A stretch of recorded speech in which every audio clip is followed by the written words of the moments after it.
लगता है जातिवाद खत्म हो गया। अभी जरा हाथरस के चंदपा गांव की ही मैं आपको तस्वीर बता देती हूँ। कैसे वो परिवार ये बताता है कि हमारे दादा आज भी अगर कहीं पर बैठे हैं और अगर सवर्ण समाज के कोई भी लोग आगे से गुजर जाते हैं तो उनको उठना पड़ता है, ग्रीट करना पड़ता है।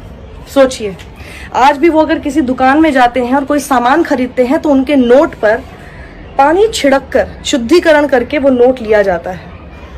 अगर कोई बिस्किट का पैकेट पे वो हाथ लगा देते हैं तो बिस्किट के पैकेट को खरीदना तो पड़ेगा ही, क्योंकि अब उसको अशुद्ध कर दिया दलितों ने। ये सब चल रहा है वहां पर 21वीं सदी में, और हम कहते हैं जातिवाद खत्म हो गया है।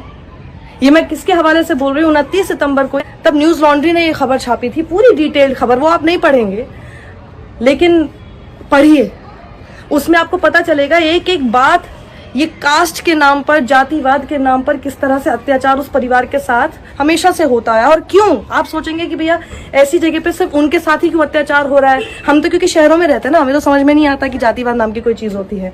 ये जो चंदपा जगह है ना, इसमें यहाँ पे कम से कम 600 परिवार रहते हैं। 600 परिवार में से आधे तो ठाकुर परिवार हैं, उसमें और अलग से 100 परिवार जो है वो ब्राह्मणों के परिवार हैं। मुश्किल से 15 परिवार दलितों के हैं, जिनमें से एक ये परिवार था। तो इसीलिए ये सब हो रहा है। और ये परिवार कहता है कि ये 20 साल पहले से आपसी रंजिश बिल्कुल है। ये बता रहे हैं कि जो बच्ची है ये 6 महीने पहले से ये घर से बाहर निकलना इसने बंद कर दिया। घर से बाहर अगर कभी किसी काम से इनको भेजा जाता था तो ये मना कर देती थी। परिवार को समझ में नहीं आया कि ये क्यों ऐसा कर रही थी। नहीं है, इसको सीबीआई पे भरोसा नहीं है, आराम से। इसको एसआईटी पे भरोसा नहीं है, इस पे कानून पे भरोसा नहीं है। एक बार मुलाकात कर, हम तुझे भरोसा दिलाएंगे। जो तू यहाँ राजनीति कर रहा है ना, तुझे भरोसा दिला देगा।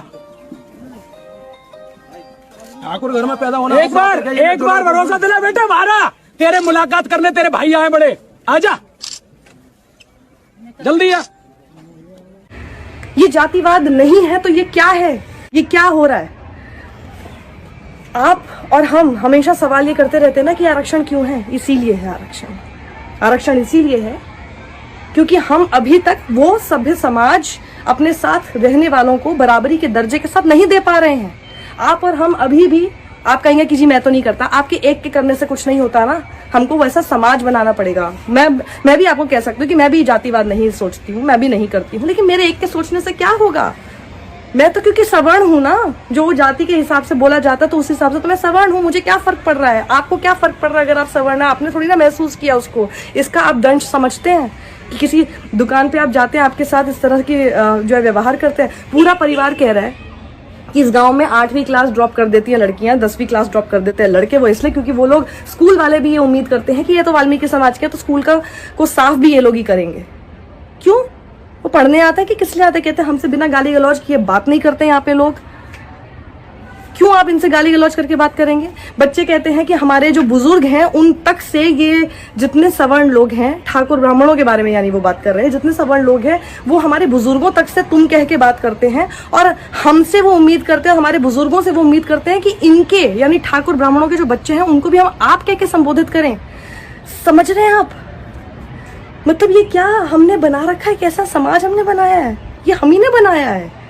अगर हमारे पूर्वजों ने भी बनाया है तो इसको कम से कम ठीक करने का और सही करने का हमें कम से कम जिम्मा उठाना चाहिए। और अगर हम नहीं करना चाहते ठीक, तो फिर थू है हम सब पे, सच में थू है हम सब पे। अगर हम अभी भी 21वीं सदी में बड़ी बड़ी बातें हम लोग करते हैं, लेकिन हम लोग सिर्फ अभी जातिवाद के दंश में ही घूमते रहेंगे, उसी में अपने आप को जकड़ के रखते रहेंगे।